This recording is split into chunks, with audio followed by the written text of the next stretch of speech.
Okay, welcome to this lesson in Clone My Business. In this one, we're going to talk about how to close more deals through effective sales calls. So the first question that I get is, do I have to seriously get on a sales call?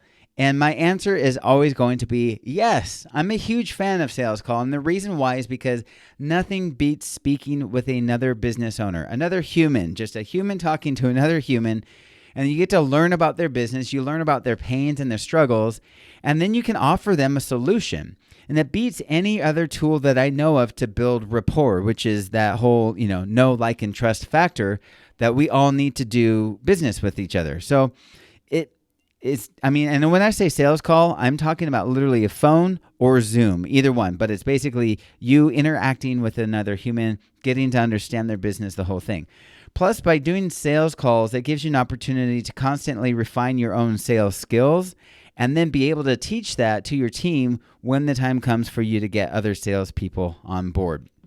So, do you always have to do a sales call? Well, it depends. If you're running a pure SaaS model, like if you're using HighLevel and you have your video sales letter and your testimonials and everything is just dialed in and you just plain really don't want to talk on the phone yourself or hire any salespeople, then maybe, but just keep in mind that your opt-in or the amount of close ratio that the amount of people that you have sign up for you is going to be lower.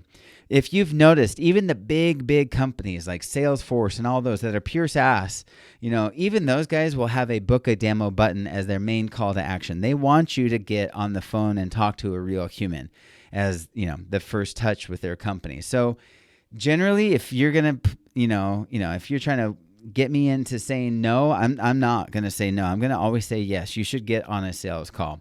But I want to talk first about your own psychology when it comes to sales and the mindset that you should have going into this. We should really think of the sales call as more of a consultation. You've already set up a very strong offer. That alone led the business owner to even getting on the call with you. I mean, if you think about it, they saw your offer somehow. They landed on your funnel. They gave you their name and email. They filled out an application. They got on your calendar, and now they're giving you their time to get on the phone with you. So they're the one in pain, right? They're the one that needs more business. Your job now is to act more as more like a doctor, right? You're going to listen to their pain. You're going to explore it a little bit, and then you're going to prescribe a solution. And with this in mind, you're basically there to help them. Like, you don't come from a place of need.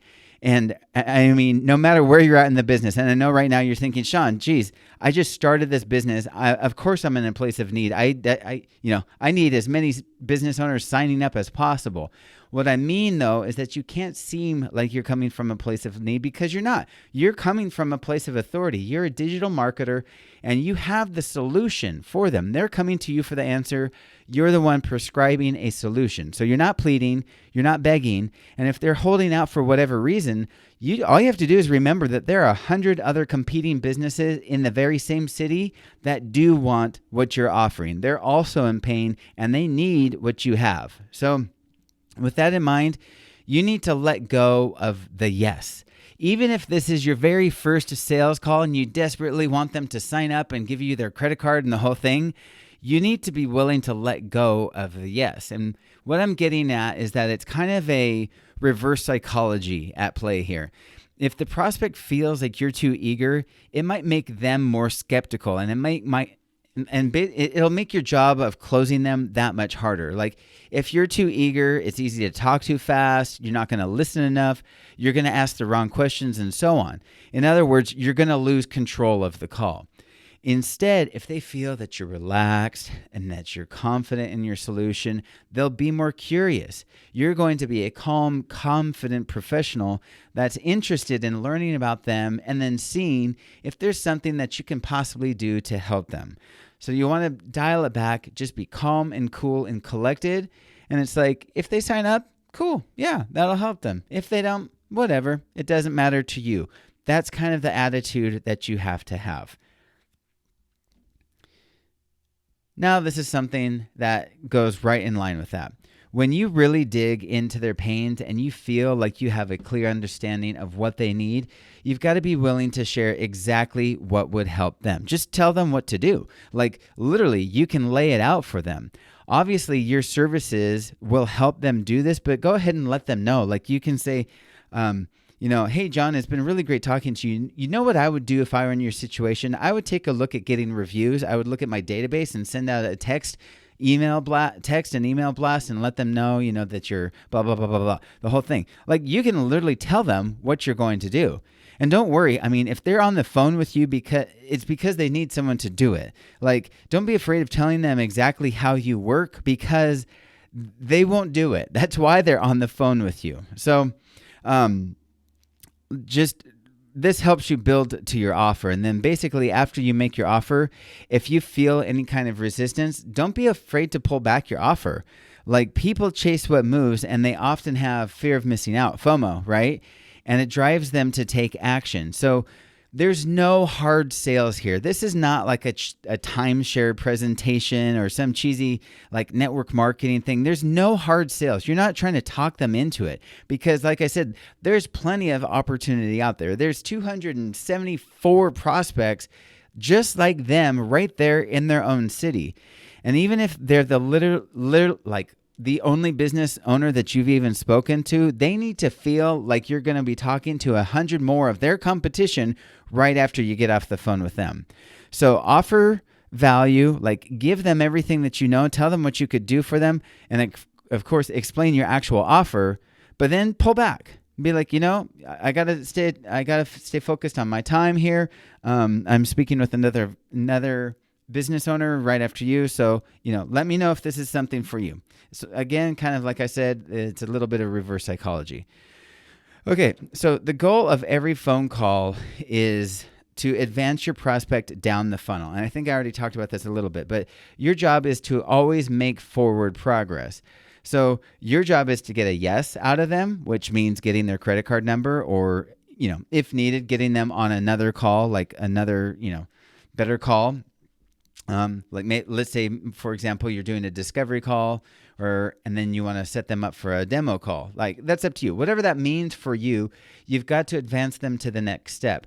Or that means getting to a no. I mean, getting to a no is advancing them because now you know that you can move on yourself to the next business owner. So what you do not want is a maybe.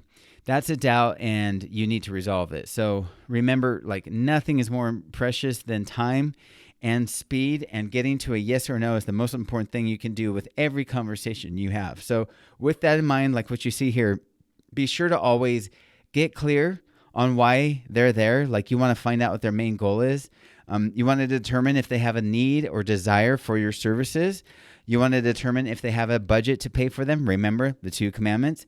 And then you want to determine if you can actually help them and want to. I mean, they might be a pain. Like maybe if you're talking to personal injury attorneys, I mean, not to be too cliche, but you might just not want to deal with them, right? Okay, so these are the things that you want to get. These are the goals that you want to have on every single phone call.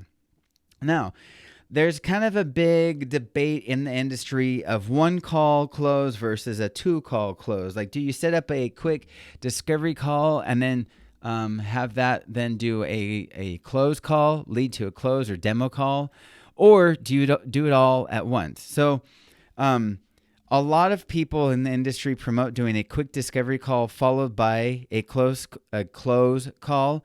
Personally, I don't think there's any one firm answer to this. I think it depends.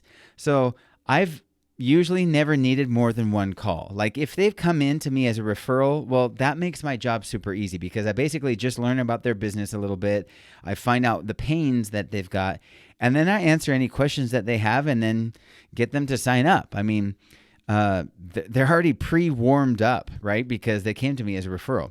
If they've come in through any of my sales funnels, well, it's because of the offer. So again, same thing, they're pre-warmed up for me. So usually the offer is such a no-brainer, that they've been pre-sold. It's already happened. So Keeping it to one call also is in line with my entire theme of respecting each other's time. So I don't have time to get on a call with someone who's just kicking the tires or wants to try and get some free digital marketing advice. That's not what my time is for. My time is to get very clear on those things that I talked about, like why they're there. Do they have the need? Do they have the budget? And then if we can actually help them. And then I want to get very clear on that because my time is precious. I'd rather be playing on the beach with my kids than on a sales call. Honestly, I love sales call, but if it's the choice between going and playing with my kids or being on a sales call, I'd rather go play with my kids, right? So how many, it's up to you how many calls that you do. If you want to do the one call close or if you want to do like the 2 call close combo. But remember, the primary goal of every call, regardless of how many it actually takes, is to advance the prospect down the line. They either sign up with you or they don't. They're either a yes or they're a no. It's up to you again. But just to let you know, in my experience, one call, if they've been pre-sold, whether it's a referral or through your own sales funnel, it's generally one call is all you need. In fact, there's some wording that you can use, like literally talk about the value of time. And then frame it at the very beginning of the call. Say, hey, John, our time is precious and we've got 30 minutes here. And I want to find out if we're a good match for each other. And if there is, I'm going to, by the end of the call, I'll extend you an offer. Does that sound fair? Yes. Okay, great. Voila. And then you go right into asking them questions about their business.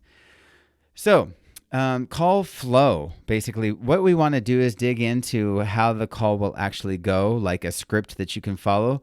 And I'm going to provide a script that you can use. And again, this is something that is loose. You can use it exactly how it's set up, or you can change it based on your own business. But I wanted to briefly state that your goal is always to advance the prospect, right? And how you do that will be to dig into their pains, their beliefs, their goals, like what their vision is for their business. And then you're going to find out what their biggest problems are. And then you're going to agitate them a little bit. And then you're going to find out what their ideal solution would be. So your intention is really to make sure you understand what they're looking for and if you can actually help. It's understandable that they have some skepticism, right? Most business owners by this point, they've had some crazy bad SEO experience or whatever. Like, they paid $8,000 to some SEO guy who promised that they would get on page 1 and that would lead to so much business. And then the SEO guy just took off and they couldn't find him, whatever. Your job will be to explore that and then focus on what they really want and need. So really dig into their pain. I mean, not too much, but really find out where they're trying to go. Okay. Just real fast, before the call, like before every call, you need to create your own process or state management, as they call it. Basically, you're getting on a phone call with a fellow business owner who needs help and they're willing to pay you to help them. Like, it's exciting. So you got to do whatever you need to get pumped. You got to do push-ups. Like some people do push-ups or squats or whatever. Some people crank the music like heavy metal or whatever it is. Maybe you watch an inspirational video on YouTube, whatever it is. Ideally, you're going to get on the call with what they call bottled enthusiasm, right? Like you're confident in your solution, but not too eager to just hand it out to everybody. You're excited about the call, but you're also calm and smooth. Like you clearly have the solution, you know it, and it's your job to help them feel it. So right before the call starts, take a few deep breaths. Be calm, be confident. And side note, I should say that you want to be sure to confirm that they'll be on the call, and hopefully your handy dandy software has done its job and done this with text messages and emails, and that the prospect has actually watched your video sales letter and has received, the messaging that they need, the details, like if it's Zoom or the phone call to dial into, or that you're just going to call them. And of course, as always, my favorite software in the world, HighLevel, makes this all super easy. So during the call, here's just a few pointers, right? You want to stand up or sit up straight in your chair or walk and pace like I do. Like I always have my AirPods in and I'm just pacing around my office. You want to smile when you're talking. Can you hear this? If I'm smiling and when I'm talking, or if I'm smiling when I'm talking, I'm changing my tone, but you get what I mean. If I'm smiling when I'm talking, you can actually hear it on the other end. You want to be positive, but not overbearing. You want to be happy, but not silly. You want to be concise in your speaking. The less the sales rep talks and the more the prospect talks, the better. That's the higher close ratio, right? So as the saying goes, if you're telling, you're not selling, which is super ironic to me right now because this is a course and this is just this one-way thing where I'm just regurgitating all the stuff that's in my brain and spewing it out in the form of these courses. So it's entirely one way. So it's literally opposite of what sales is, because sales should be asking good questions and then listening. Okay. So be concise in your speaking. The less you talk, the better, the higher close ratio you'll have. Have their website up on your computer. I mean, you should have already done some homework on them online to see where they're at ahead of the call. Use AirPods or hands-free, whatever it is that you use, so that you're free to jot down notes, like use a notepad. Write down any key phrases they have, especially their pain points and their ideal outcome. So it's, just think of like a doctor. They would have your file open or an iPad and they're typing in notes. And then always clarify their pain. Like, get really clear on that. Like, you can't prescribe solutions unless you diagnose the problem. Okay? So remember all that stuff for some happy during the call tips. Now, when it comes time for you to talk, right? So keep it short. You're not going to ramble. You're going to stick to stories that demonstrate what working with your agency has done for others similar to your prospect. So when they say, well, why don't you tell me about what you guys can do? You say, okay, great, John. Let me tell you about Jane and the experience that we had with Jane. So facts tell, but stories sell, right? So you can say, hey, John, we've actually got super, super cool features and this feature and this feature and this benefit and this benefit. Or you can tell them about someone that was exactly in their situation, how you implemented your offer and your services, and now they're in an awesome position. And that's what you want for John as well. So for someone to change their destiny, they have to make a decision. For them to make a decision, they have to change their state. And the best way to change their state is through a story. So always focus on the happy outcome of working with you. Now, this almost goes without saying, but always, always, always, always be 100% honest, no matter what. Like, people can smell a rat, but they appreciate honesty and transparency. If they say, hey, John, like, how long have you even had your business? And you're like, oh, well, Sally, I've actually only had my business a month. And that's why I'm so excited about helping you, blah, blah, blah, blah. It doesn't matter. Never lie. There's already too many shady characters in the digital marketing space as it is. There's a lot of countries that are, let's say, less than reputable with the people that they have that are reaching out to U.S. and British and Canadian, Australian, like anywhere in the Queen's realm or in the United States. They're targets, right, for a lot of these other people in these. And I'm not trying to be stereotypical or painting a broad picture, but there are a lot of people outside of, even inside the U.S., inside the U.K., that are just shady, right? It just doesn't make sense. So I'm not going to rant too much about that.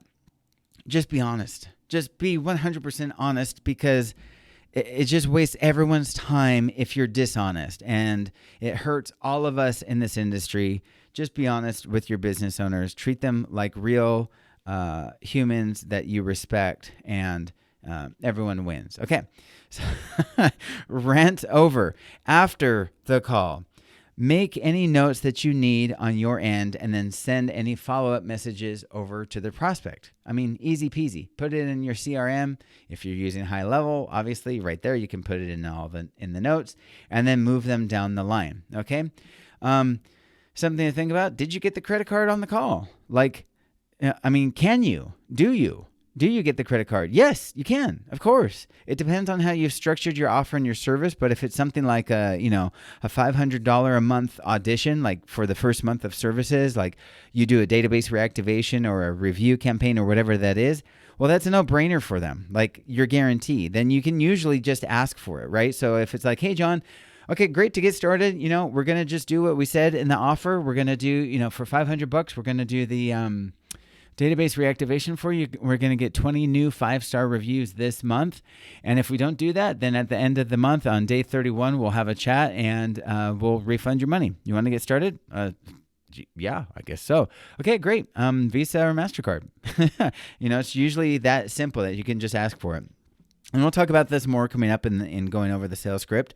But another question that I get all the time is, should I use a pitch deck or not? If you want to use a pitch deck, that's totally up to you. What a pitch deck is, basically, it's just like this lesson, right? This is a pitch deck for teaching you about sales calls, right? So it's a keynote or a PowerPoint presentation. And basically what it does is it gives you, the advantage is that it gives you a visual that your prospect can see. But the downside is that they might be distracted by your pitch deck and not focus on you or the call. So personally, this is why I like the VSL, because it does the pre-selling for me. And then the phone call can be more focused. It's just a couple of humans talking to each other, learning about each other's businesses and how they can help each other, instead of being focused entirely on the pitch deck, if that makes sense. So it's up to you. I personally don't use them, don't need to. I've never found a need to. So yeah, up to you again though. Now, phone call versus Zoom.